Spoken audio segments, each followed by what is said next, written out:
Good morning. So glad you're here this morning. I have a question for you this morning. I'll bet you have an answer. I'm very sorry if you have an answer because many of you do. Have you ever been the victim of a theft? Is there anything you could have done to have avoided becoming a victim for it, and how does it make you feel to be a victim of theft? By the way, how many of us have been a victim of theft at one time or another? Oh, almost every hand is raised. That's a shame. That's terrible. Now, if you want to tell the story, that's great. But if you want to let us know, is there anything you could have done better? I'll start us off with the day that my oldest daughter was born. My home was broken into in the wee hours of the morning while I was with my wife overnight, and I had left. I've learned since I had a gun rack, and it was visible through a window, and small little feet had left prints all over my house, having kicked in the doors. They could not have been adult-sized people.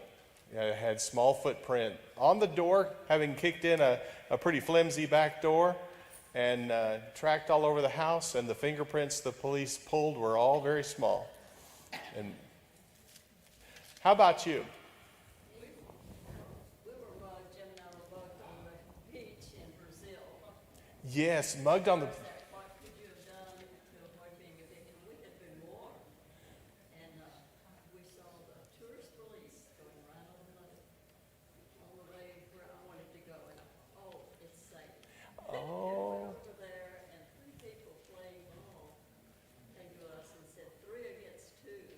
Oh, my. And began to rob us for the night. Oh my. You'd been warned not to go to the beach, not to go to this area, but the tourist police had just been by, and so you made the assumption it must be safe, and you found out it wasn't. And but how did it make you feel for them to rob you like that? I felt stupid because I'd been warned. Very vulnerable. Yes, and it makes you feel very vulnerable. Other stories. Who else has been through so many of us have been through this. Jeannie, what happened? They broke in and stole all Jed's guns. Oh, that must have been quite a bit. They broke in and stole all of Jed's guns. That was many years ago when he worked out at, I don't know what it's called then, General Dynamics. Okay. When he worked at what's now Lockheed, they did that. He figured it might have been somebody out there that I'm sure he was always talking about it. Might have been somebody who heard him talking about his guns as a friend. Oh, how did that make Jed feel? Devastated. Oh, it's just devastating. It makes you sick, doesn't it? It just makes you sick. We were robbed again. You were wrong. Gun on me while I stacked the money. Oh. Closing, we had to go to the store. Yes, you and Charlie had the grocery store and someone at closing time. With a gun in his bag, and I had a gun in my face. Oh, so you had a gun in your face as they were... We were closing, and all of our employees were gone. Oh, you were closing, all your employees were gone, and one gunman put a gun in your face while you got the money, and the other had Charlie on the floor with a gun. How did that make y'all feel? Yeah, it's one of those things you don't even want to think about it. My brother had a terrible experience, and I asked him a specific question, and he answered my question, but he said, "And thank you so much for bringing it up." You know, and he was being very sarcastic. It hurts us, doesn't it? It makes us feel terrible, and it also colors the rest of our lives sometimes, doesn't it? John? Our son's car was stolen, but it was so filthy that they brought it back. Okay, John, you're missing the point of this story, but John's son's car was stolen, and it was so dirty inside, or maybe outside, it's so dirty they brought it back. They brought it back. Well, that's what, I drove a 1982 Granada for several years, and I visited all around California in the 90s in this Granada, and no one ever tried to steal it. I was in the car theft capital of California, Hawthorne, California, population 70,000, with about 12 or 13 car thefts a day. So I didn't dare drive a Honda, as that was their favorite thing to steal. Just like I heard the initials BMW stand for break my window to get my stereo out. Yeah. It doesn't make you feel terrible. In fact, I was just talking with someone this week who'd gone through a recent experience of having a gun put in their face, and it just upsets you and keeps you upset and changes the way your life goes. Yes? I was going to the hospital and working a night shift, I was night supervisor. I had a man first thing when I got out of the car going into the building with a knife. Oh, my. Give me your purse. I just threw it at him. I don't blame you. Throw it at him and then run the other way. You were accosted by a man whenever she was coming to work late because she's a supervisor at the hospital, and used a knife to demand her purse right at the door of her car, and very wisely you decided to throw the purse at him. Did you run the other way afterwards? Ran into the building as fast as you can. Oh, it just hurts, doesn't it? I'm sorry to bring up all these bad memories, but we live our lives and those things imprint us, and God has made us so that certain events are unforgettable. We're expected to learn the lesson as God has made our brains, which is what, by the way, makes pornography so insidious and dangerous. Whenever you see something so completely out of the ordinary, you'll never forget it. But we've got to be careful that those things don't control our lives. For as we've been reading in Philippians chapter 4, verse 4 and following, rejoice in the Lord always, and again I'll say rejoice. Let your moderation be known to all men. The Lord is at hand. And then we come to today's lesson. Be anxious for nothing. I have a word of warning for you. If you're here today, don't miss 2 weeks from now, as we're going to talk about how. The text goes on to describe exactly how we can overcome worry. But today's lesson is we're going to be looking at the corrosive, the devastating effect that worry has on our lives. It is so bad for us. I mean, it's worse than Dr. Pepper. It's worse than cholesterol, because that only affects your physical body, and this affects your mind and your spirit and can affect your eternal destiny if you don't get a handle on worry. I am not here to make you worry about worry, okay? Do not worry that you're worrying all the time. We're going to repent of that, but let me help you in 2 weeks repent of that. Next week we have a special speaker coming, and he is interested in getting on staff with us here. So we're very excited to have him. So in order to be anxious for nothing, let me remind you, first of all, why do we talk about theft? Because the biggest thief there is worry. Worry robs us and steals from us. Take a look at Judges chapter 7 and verse 3. Judges chapter 7 and verse 3.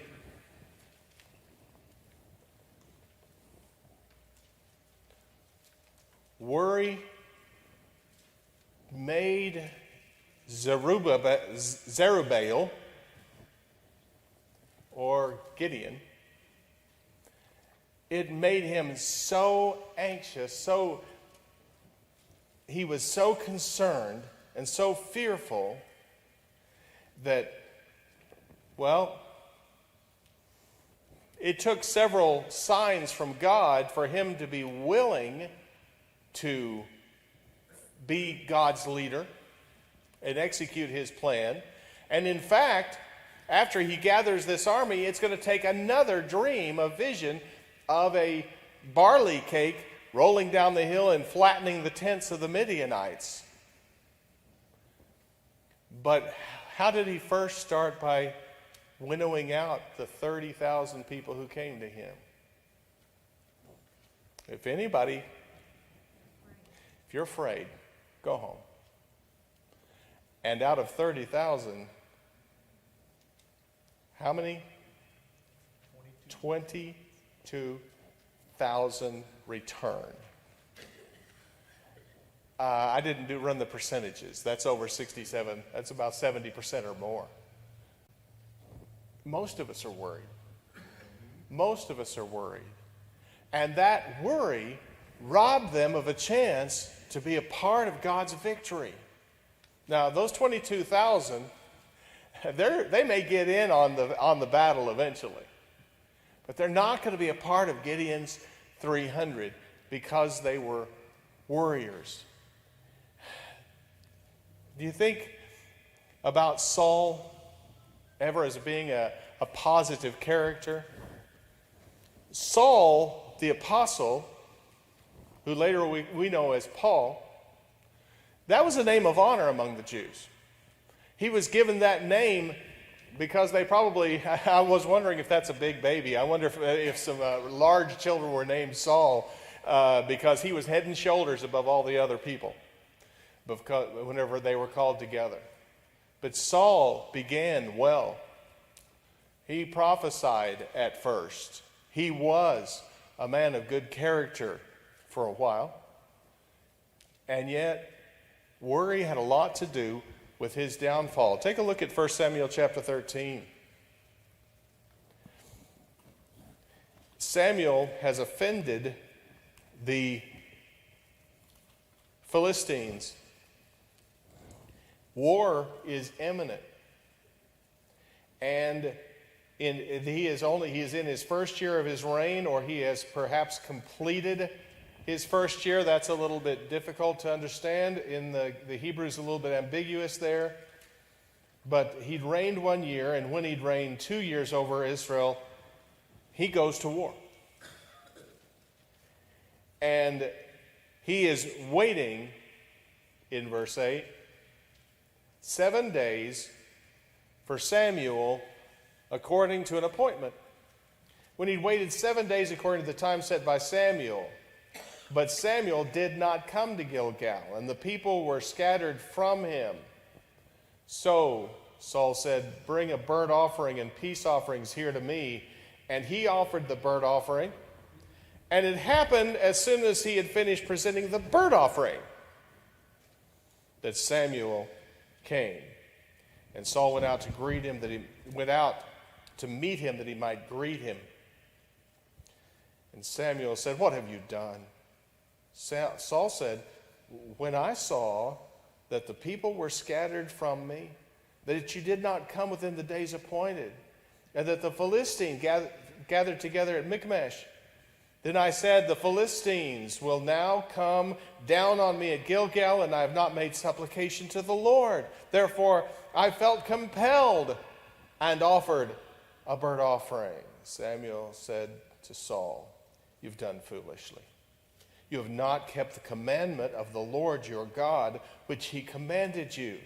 For now the Lord would have established your kingdom over Israel forever, but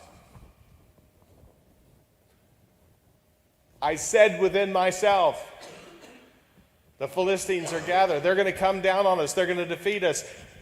And so I forced myself. I had to do it." It's not that they're at the tabernacle. It's not that an Israelite couldn't offer an offering sometime on his own in private devotion. They were given command on how to do that. They were instructed never to let a tool touch the rock they used to make the altar. And what an interesting time God chooses to allow Samuel to show up before you get to enjoy the meal, the peace offering, is only given in part to God, but the burnt offering is offered entirely to God and consumed on that altar. Nobody eats any of it. And he forces himself, and then Samuel shows up. He failed his test of faith because of worry, by his own words. I thought they're going to come upon me. They're going to defeat me. And you're not showing up. Worry tends to blame everybody else too, doesn't it? It looks for all the circumstances that says it's not my fault. Notice 1 Samuel chapter 15 and verse 9. Saul and the people spared Agag and the best of the oxen, the fatlings, the lambs that were good, and they were unwilling to destroy them, but everything despised and worthless, that they utterly destroyed. Then the word of the Lord came to Samuel, saying, I greatly regret I've set Saul for king, for he's turned back from following me, has not performed my commandments, and it grieved Samuel, and he cried out to the Lord all night. Don't think Samuel doesn't love Saul. Don't think that. This grieves him. This hurts him. So Samuel rose early in the morning and met Saul. It was told Samuel, it was told Samuel, saying, Saul went up to Carmel. And indeed, he set up a monument for himself, and he's gone on around, passed by, and gone down to Gilgal. He missed out on visiting with Samuel now. Samuel went to Saul, and Saul said to him, Blessed are you of the Lord. I've performed the commandment of the Lord. But Samuel said, What then is the bleating of the sheep in my ears, and the lowing of oxen which I've heard? Here's the blame game again. Then Saul says, I brought them from the Amalekites, for the people spared the best of the sheep and the oxen to sacrifice to the Lord your God. And the rest we've utterly destroyed. And Samuel said to Saul, Be quiet. And I'll tell you what the Lord said to me last night. And he said to him, Speak on. So Samuel said, When you were little in your own eyes, were you not the head of the tribes of Israel? And did not the Lord anoint you king over Israel? Now the Lord sent you on a mission and said, Go and utterly destroy the sinners, the Amalekites, and fight against them until they are consumed. Why then did you not obey the voice of the Lord? Why did you swoop down on the spoil and do evil in the sight of the Lord? And Saul said to Samuel, But I've obeyed the voice of the Lord and gone on the mission which the Lord sent me. I brought back Agag, the king of Amalek. I've utterly destroyed the Amalekites. But the people took of the plunder, sheep and oxen, the best of the things which should have been utterly destroyed, to sacrifice to the Lord your God at Gilgal. Has the Lord has great delight, Samuel saying, in burnt offerings and sacrifices, as in obeying the voice of the Lord?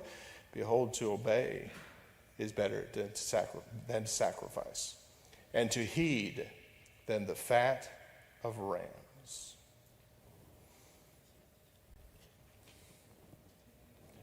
Samuel's going to turn from Saul and try to leave, and Saul's going to grab the hem of his garment. And that garment will rip. And that'll be another prophetic utterance. God's torn the kingdom from you, verse 28, and given it to a neighbor of yours who's better than you. And worry. The people want to save some of these animals, and they've got a good excuse. We're all going to have a big feast afterwards. We're going to have sacrifice that costs us nothing.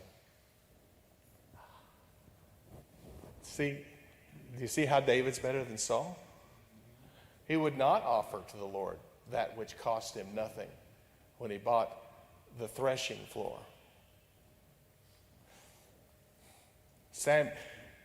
It can cost you your kingdom, and it can cost you your victories. Take a look at 1 Samuel chapter 19 and verse 10. But don't forget what has happened in chapter 18.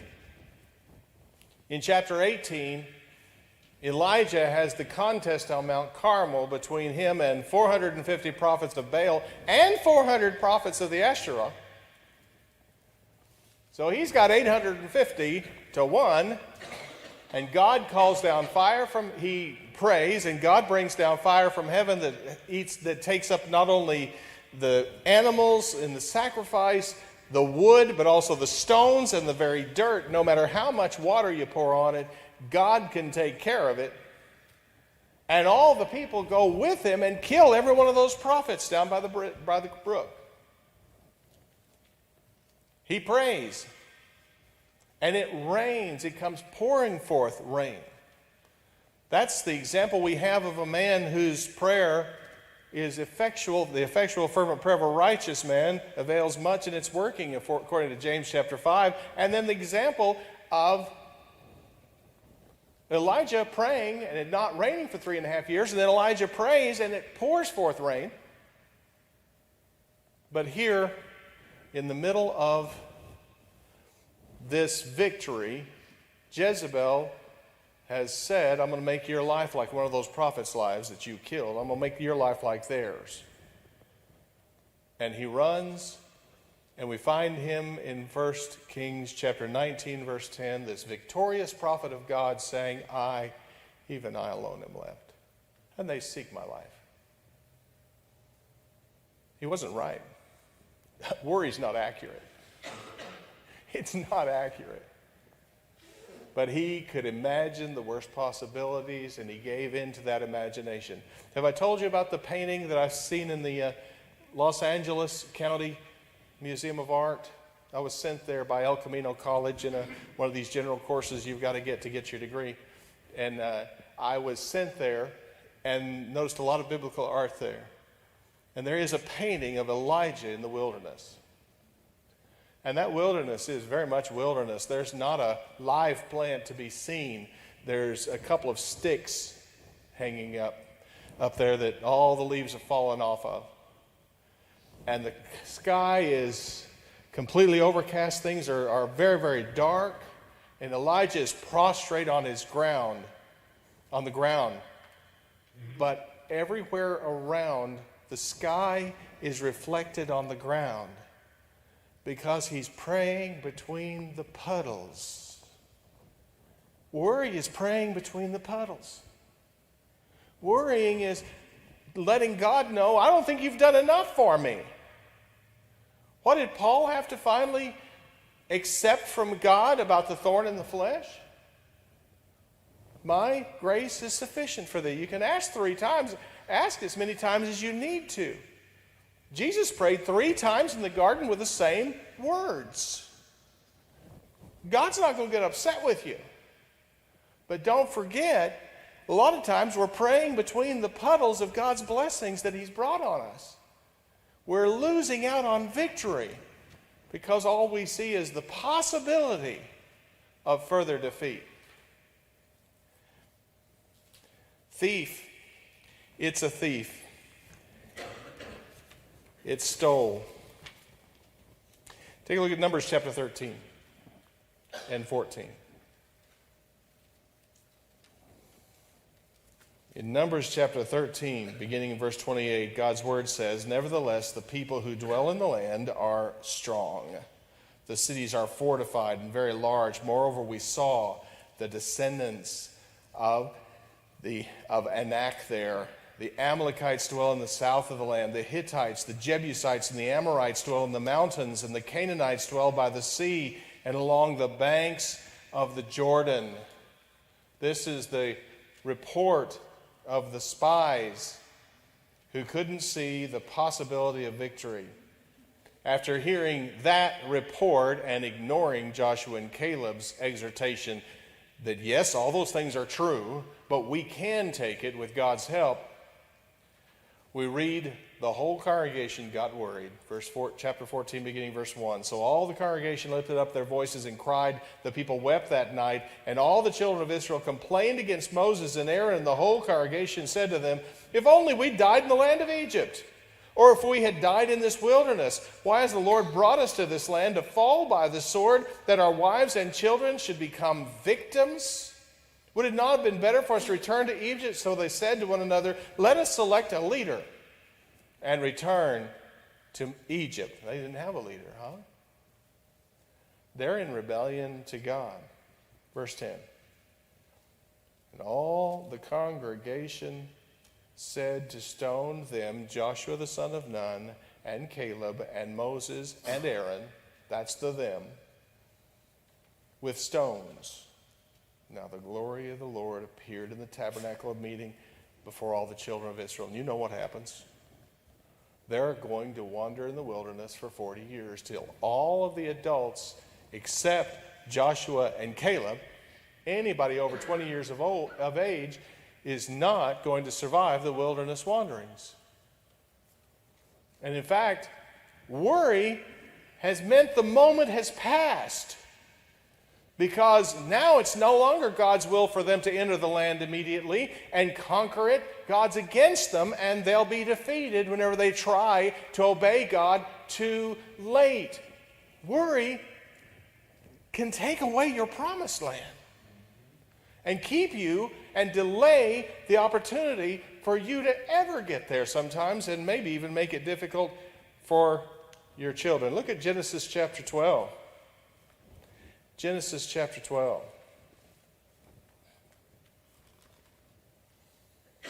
Here, Abram is going to tell a lie.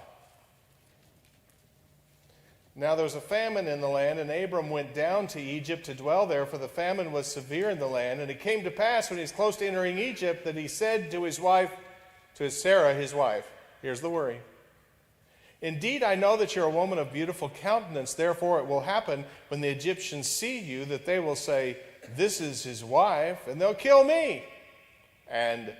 But they will let you live. Please say you're my sister, so that it may be well with me for your sake, that I may live because of you. Just call me your sister. He'll do the same thing in Genesis chapter 20 and verse 10. Whenever he's been rebuked for this, somehow he does it again to Abimelech. And then Abimelech said to Abram, why have you done this thing? What have you done, and what did you have in view that you have done this thing? And that's the problem. We have a vision of the future that is full of clouds and lightning and tornadoes and earthquakes and volcanoes, and those things are going to happen. Car wrecks and plane wrecks, plane crashes. We see all the bad things happening. And God kind of made us that way. A little bit. Whenever we see something or we hear of something that is so shocking, we're able to project that into the future. And somehow or another, the joys of life don't make quite the same impression most of the time. But worry made a liar out of the best man God had. Worry. Take a look at Luke chapter 7. Luke chapter 7. Worry is a thief. Beginning in verse 18. Worry took the best man God had, that God had ever had up to that point, and made him a doubter. Then the disciples of John reported to him concerning all these things. And John, calling two of his disciples to him, sent them to Jesus, saying, are you the coming one, or do we look for another?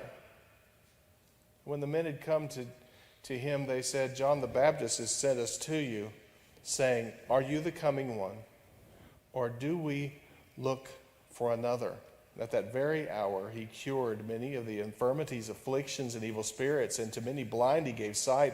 And Jesus answered and said to them, go and tell John the things you've seen and heard, that the blind see, the lame walk, the lepers are cleansed, the deaf hear, the dead are raised, and the poor have the gospel preached to them. And blessed is he who is not offended because of me. Nobody was greater than John the Baptist.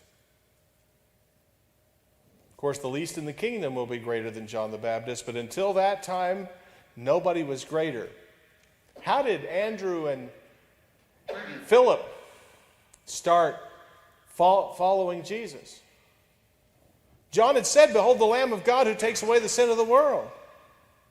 He knew it, and the answer back to him was not simply yes, but it was a quotation of Isaiah. Yes, you know about this, John. You know the scriptures. You know what you were doing. You're exactly right, and just tell him it's happening. Right before our eyes, we saw all the things Isaiah had predicted. Take a look with me at Matthew chapter 11. Matthew chapter 11 and verses 1 through 3. It came to pass when Jesus finished commanding his 12 disciples that he departed from there to teach and to preach in their cities. And when John had heard in prison about the works of Christ, he sent 2 of his disciples and said to them, "Are you the coming one, or shall we look for another?" Worry makes us doubt what we know. Worry strikes at our very faith that saves us. Worry is an insidious thief that wants to steal eternal life from us. Matthew chapter 16. Yes, sir. I'm confused on what you're saying about John. What are you saying? I'm saying that John does not lose his faith entirely. But as John has been arrested by Herod, he hasn't yet had a death sentence upon him, but he's not going to leave this prison. And he's sending the disciples to Jesus. Is it possible he's trying to turn his disciples to Christ? Maybe.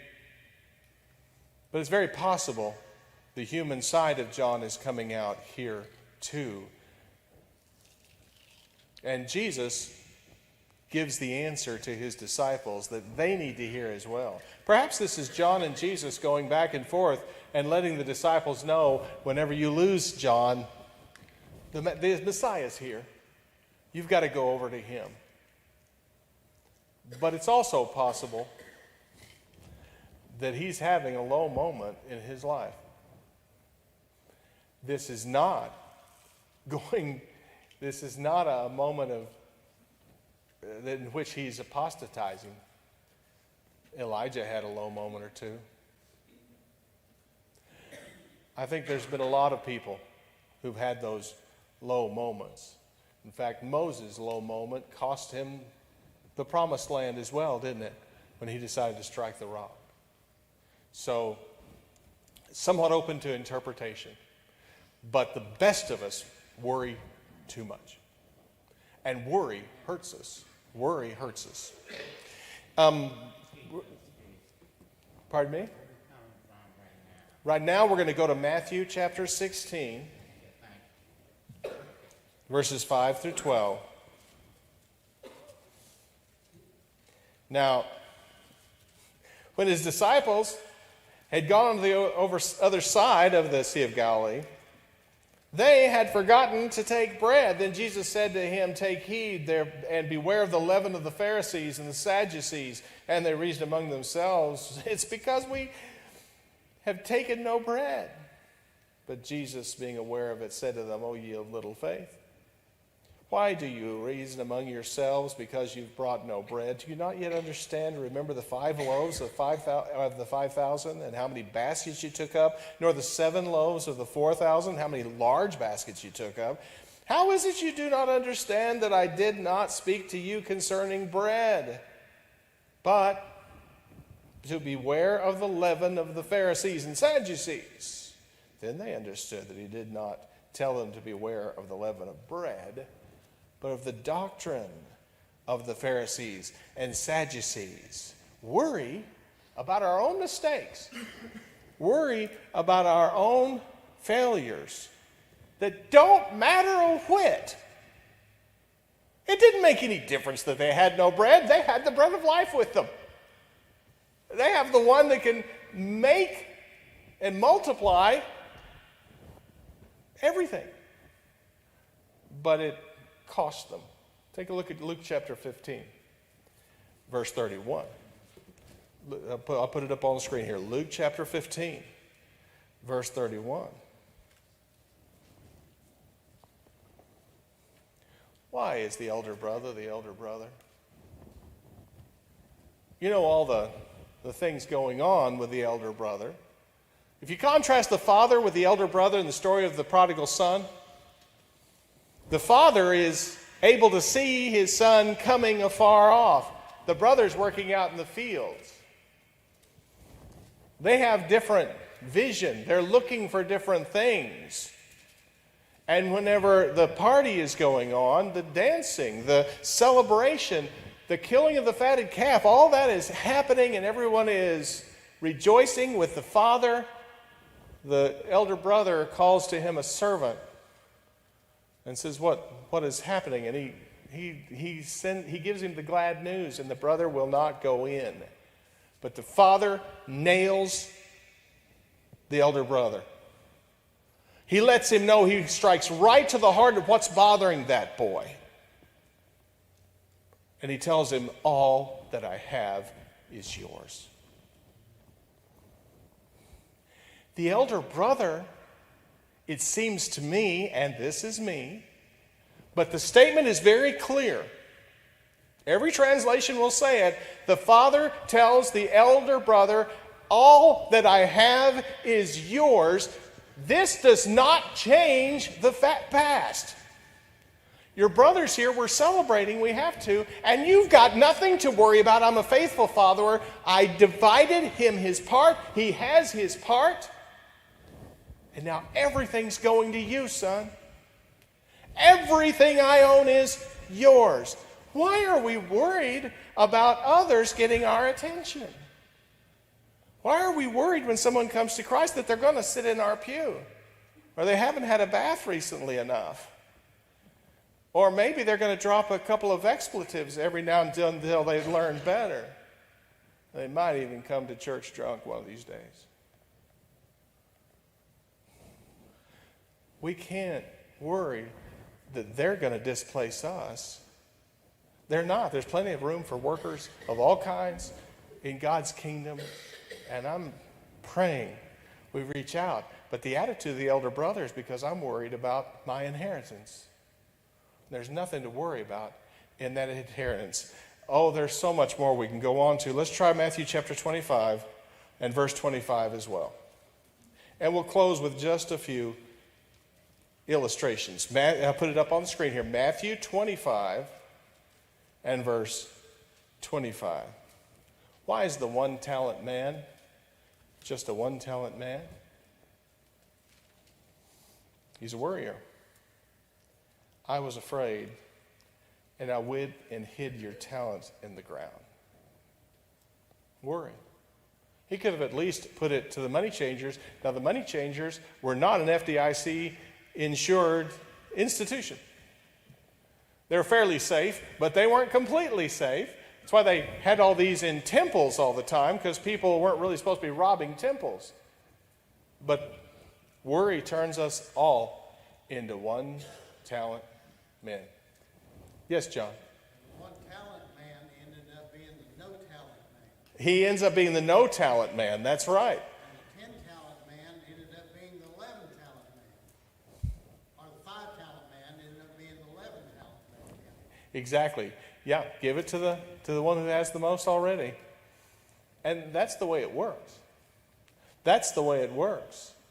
Those who put themselves wholeheartedly into God's work and they risk it, they get so much more. In fact, they end up with the joy that every Christian ought to have.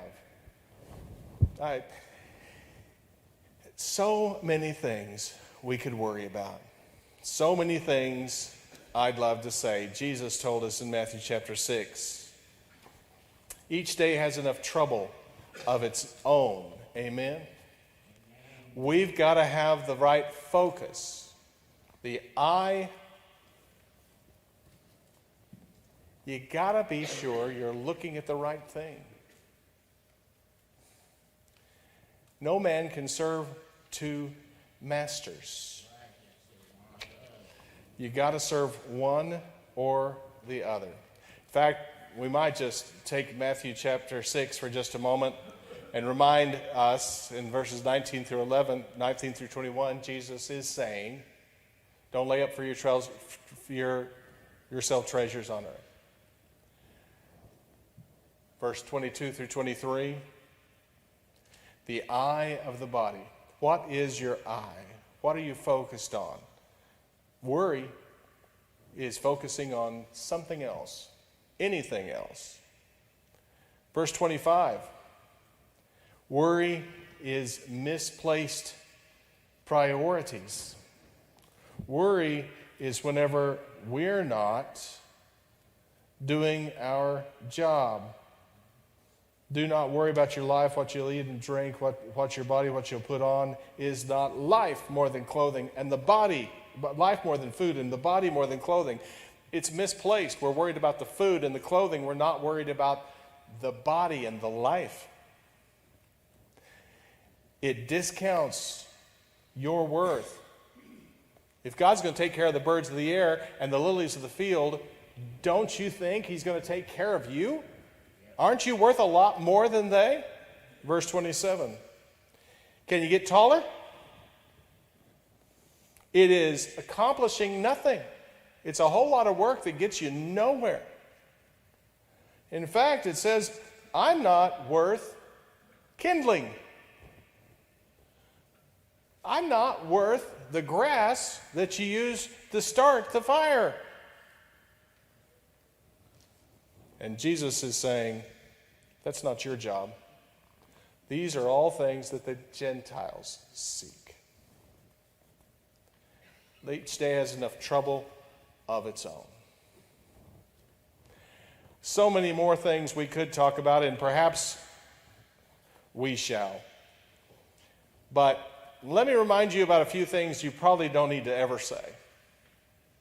Here's some things to just take out of your vocabulary when somebody else is worried or depressed. Snap out of it. You got to get out more. It's all in your head. You really don't have anything to worry about. Stop complaining all the time. I always knew you had a problem. There isn't even anything wrong with you. Stop looking for attention. You don't look nervous or depressed. You sound like you're crazy. You need to stop feeling sorry for yourself. No one said life is fair. It certainly isn't, but they don't need to hear it right then. You're just so negative. You know it's your own fault, and quite often it is our own fault. Or things could be worse. They know that. That's why they're worrying. Oh, we're just crazy sometimes. Overheard in an orchard. Do you have to memorize this poem? Said the robin to the sparrow. Said the sparrow to the robin. I should really like to know why these anxious human beings rush about and worry so. Said the robin to the sparrow, friend, I think that it must be that they have no heavenly Father such as cares for you and me. A recently licensed pilot was flying his private plane on a cloudy day. He wasn't very experienced in instrument landings. And when the control tower needed to bring him in, he started panicking, and a stern voice came over the radio saying, "You just obey instructions. We'll take care of the obstructions." Exasperated husband asked his wife, "Why are you always worrying when it doesn't do any good?" And she popped back saying, "Yeah, it does. 90% of the things I worry about never happen." She's so right. In an airport, there was an individual who saw the cash machines, and there was an insurance machine. And he checked it out, and it said he could get $100,000 for only 3 of insurance in case of an untimely death through a crash of an airplane. And he only had to pay $3 for it. And he said, that's a no-brainer. I've got $3 extra. And he put it in the machine, and he got back his proof of having a policy. on a little slip. And he looked out the window in the threatening weather and thought, maybe I'd better do that. He was hungry. He had another half hour, or maybe 2 hours to wait for his flight. And he found a Chinese food restaurant there in the airport.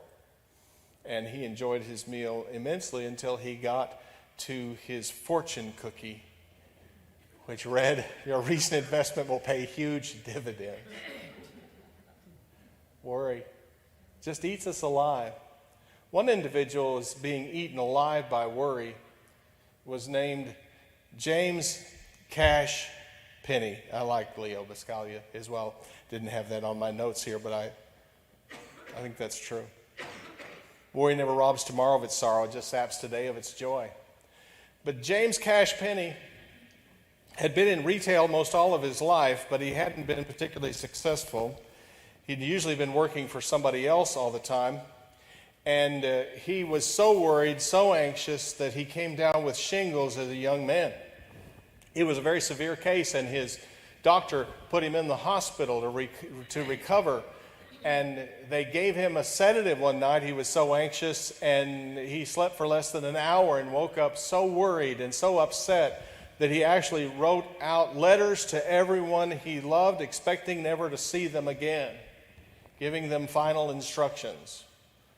And he was awake all that night until it was a Saturday night. He was awakened, and Sunday morning, a group came through the hospital singing a song that made him realize how foolish his worry has been, and he determined from that point on to turn it all over to God from then on.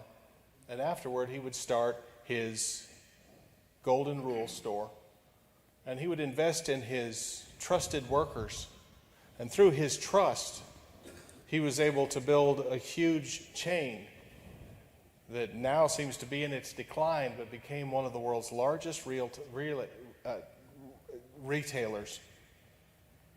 And the brand new song he'd never heard before was this one. I hope it gives you the same kind of confidence it gives him. Sing it with me. Be not dismayed, whatever betide, God will take care of you. Beneath his wings of love abide, God will take care of you. God will take care of you through every day or all the way. He will take care of you. God will take care of you.